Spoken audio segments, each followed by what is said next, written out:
pemimpin-pemimpin atau presiden di dunia atau tokoh-tokoh yang korup. Ternyata salah satunya adalah Joko Widodo.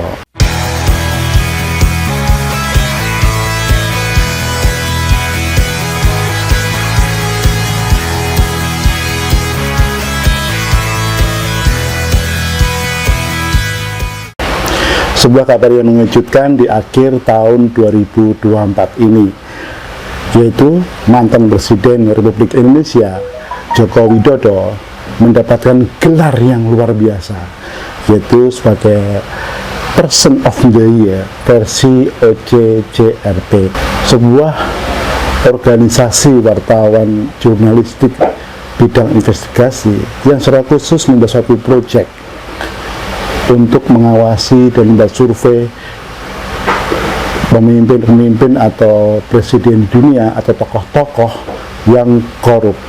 Ternyata salah satunya adalah Joko Widodo. Joko Widodo merupakan satu dari 5 tokoh dunia, termasuk Presiden Kenya dan juga Presiden Nigeria, sebagai presiden yang terkorup, yang ditengarai melakukan kegiatan kejahatan yang terorganisir. Luar biasa. Ini sebuah pukulan yang telak bagi bangsa Indonesia, karena selama ini Jokowi dipuja-puja oleh para pengikutnya sangat militan, ya, bahkan mereka tidak melihat sama sekali kesalahan dari Jokowi, seolah Jokowi itu sosok yang tanpa celah. Nah, sekarang ini apakah mereka bisa membangun narasi untuk melawan hasil survei dari OCCRP yang berpusat di Bosnia ini? Ini sebuah fakta yang menarik, ya, karena selama ini kan Jokowi diprofilkan sebagai sosok yang merakyat, sosok yang baik hati.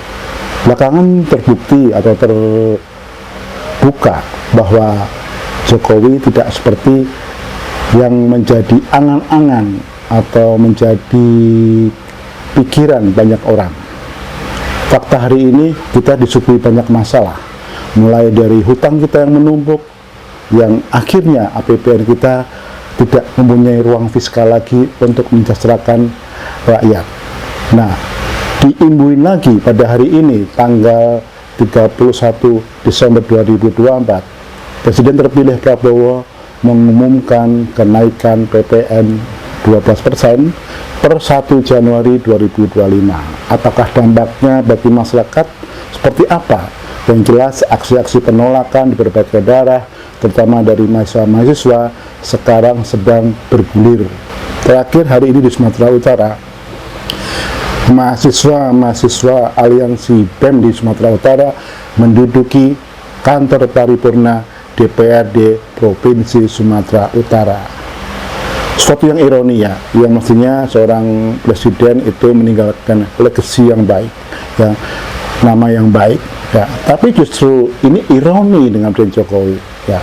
Sampai hari ini orang masih berpikir atau yakin bahwa Jokowi itu masih ikut cawe-cawe dalam pemerintahan bonekanya saat ini. Saya mengatakan saya boneka karena Prabowo sendiri tidak akan menjadi presiden apabila dia tidak berpasangan dengan Gibran yang dibantu oleh aparatur dan sumber daya negara, sehingga memenangkan Prabowo Gibran pada Pilpres yang lalu.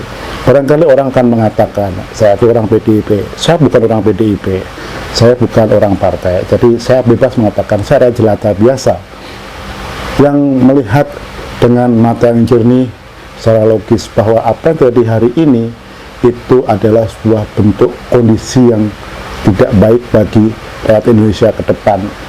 Karena semua kita tahu sekarang ini ekonomi kita sedang tidak baik-baik, ya. Pertumbuhan ekonomi kita stagnan, yang pada awalnya Jokowi ingin mengenjot pertumbuhan ekonomi sampai 8%, ternyata hari ini kita cuma mandek di 6%. Yang kedua, kita juga diwarisi dengan hutang yang berjibun, dan yang ketiga sekarang ini justru rakyat yang diperas dengan kenaikan pajak. Mungkin ini baru salah satu pajak yang dinaikkan belum yang lain, kabarnya ada 6 lagi apa yang akan dinaikkan juga. Yang jelas kondisi kita hari ini perlahan demi perlahan akan mengalami krisis. Karena apa? Sampai hari ini kita juga belum mempunyai kedaulatan pangan. Bayangkan 300 juta orang setiap hari butuh makan, tapi kita masih bergantung pada impor beras. Meskipun menteri terkait pernah sesumbar bahwa 2029 Indonesia akan swasembada pangan, semua orang melakukan itu karena sudah banyak contoh proyek-proyek food estate yang kemarin juga digadang-gadang bisa memberikan solusi untuk itu, ternyata jong kosong, tidak menghasilkan apa-apa. Ya, pastinya kita berpikir sekarang ini bagaimana kita memperbaiki bangsa ini supaya tidak terus-menerus terjerumus dalam praktek-praktek korupsi yang sebenarnya justru akan menyengsarakan rakyat. Nah, ujung-ujungnya apa? Indonesia ini sekarang mau tidak mau hanya bisa memeras rakyatnya untuk menghasilkan uang, karena kita tidak punya inovasi yang bagus yang bisa kita jual. Cina punya produk-produk yang mereka jual ke luar negeri, Korea punya, Jepang punya. Lah kita apa? Kita cuman bergantung pada sumber daya alam yang dikasih Tuhan. Kalau itu habis, ya udah selesai kita nggak punya apa-apa. Nah, yang tak kalah penting hari ini, kita mengalami krisis di bidang industri, ya, krisis atau kebangkrutan massal. Banyak industri-industri padat karya yang misalnya mempekerjakan banyak orang itu bangkrut, seperti industri tekstil yang biasanya mempekerjakan ribuan orang, seperti Sritek yang kabarnya 2 hari lalu itu sudah mem-PHK ribuan orang, mem-PHK ribuan massal. Padahal pada saat dilantik pada bulan Oktober lalu, anak buah Prabowo yaitu Wamen Tenaga Kerja pernah berjanji tidak ada namanya PHK di Sritek. Faktanya hari ini luar biasa. Jadi akhirnya apa? Kita tidak bisa dibohongin terus-menerus oleh pemerintah bahwa kondisi kita tidak ada masalah, kondisi kita itu baik-baik aja. Faktanya hari ini kondisi kita sangat carut-marut, ya. Presiden yang dulu kita anggap sebagai orang bersih, sebagai orang yang tanpa celah, tidak punya beban masa lalu, justru malah meninggalkan beban buat bangsa dan negara yang luar biasa. Apalagi hari ini juga kita dengar bahwa PPATK itu juga mengendus adanya korupsi di proyek strategi nasional. Sekitar 20-30% uang itu menguap meresap ke para operator dari PSN ini. Ya, kita nggak tahu seperti apa bentuknya, caranya, tapi yang jelas PPATK punya data itu. Ya, persoalannya apakah berani nggak nih penegak hukum seperti Kejaksaan, KPK itu menindaklanjutin laporan dari PPATK itu? Apakah Jaksa Agung kemudian Ketua KPK hanya menjadi pion-pion dari penguasa atau menjadi wayang dari Jokowi yang walaupun mesin sudah lengser tapi masih punya pengaruh yang kuat? Kenapa punya pengaruh yang kuat? Yang pastinya karena dia punya resource sumber daya nggak terbatas. Ini yang ditakutkan oleh banyak politisi, karena Jokowi bisa melakukan apa aja lewat kroni-kroninya atau proksi-proksinya yang saat ini sudah masuk dalam partai maupun di dalam pemerintahan itu sendiri. Yang paling utama adalah Gibran, anaknya sendiri, yang terutama menjadi proksi utama atau kroni utama dari Jokowi. Selain orang, Jokowi juga punya resource yang lain yang bisa untuk mengendalikan kehidupan sosial ekonomi kita. Ya, sekarang kita bertanya, sebenarnya untuk apa Jokowi melakukannya itu? Untuk bangsa dan negara atau hanya untuk keluarganya? Ya, karena kalau selama para penegak hukum masih menjadi wayang atau menjadi proksi dari mantan presiden ini, pastinya Indonesia akan makin carut-marut, banyak rakyat yang marah.